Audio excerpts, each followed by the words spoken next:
আজকে তোমাদের জন্য নিরামিষ ধোকার ডালনার রেসিপি নিয়ে এসেছি, যেটা আমি আজকে ফার্স্ট টাইম ট্রাই করেছি আর তোমাদের সাথেও সেটাই শেয়ার করছি, যেটা খেতে কিন্তু খুবই ভালো হয়েছিল। আমি এখানে মটর ডাল ভিজিয়ে রেখেছিলাম, সেটা আমি মিক্সিতে পেস্ট করে নিয়েছি। এটা এবারে আমি একটা বোলের মধ্যে নিয়ে নেব। এই ডালটার মধ্যে এবার আমি মশলা সব দিয়ে দেবো, যেমন 1 চামচ নুন, 1 চামচ হলুদ গুঁড়ো, 1 চামচ লঙ্কার গুঁড়ো, আর স্বাদ মতো চিনি দেব, 1 চামচ ধনে জিরে পাউডার, আর সামান্য একটু আদা আমি এখানে ঘষে দিচ্ছি। পরিমাণটা তোমাদেরকে দেখাচ্ছি, দেখো। এইবারে আমি সমস্ত মশলার সাথে ডালটাকে খুব ভালোভাবে মিক্স করে নেব।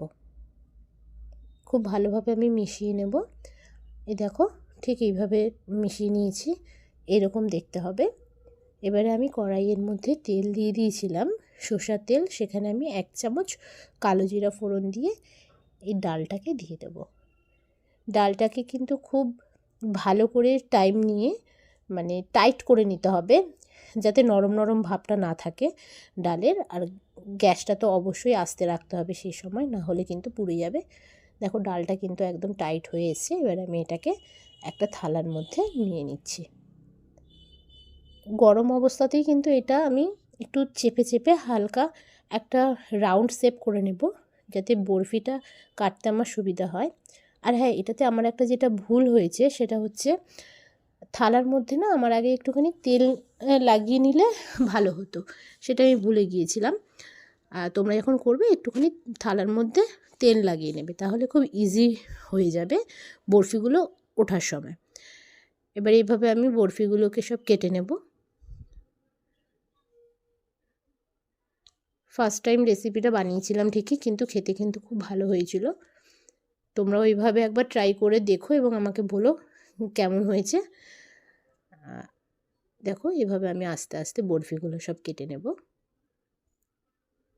ডালটা এই কারণেই একটু টাইম নিয়ে কড়াইয়ে টালতে হবে, যাতে বরফিটা কাটতে সুবিধা হয়, না হলে কিন্তু বরফিগুলো করতে পারবে না। বরফি দেখো আমার কাটা হয়ে গেছে, একটা তোমাদেরকে দেখাচ্ছি। এইভাবে আমি সব একে একে করে বরফি কেটে রেখেছি। ধোকাগুলো এবার আমি ভেজে নেব।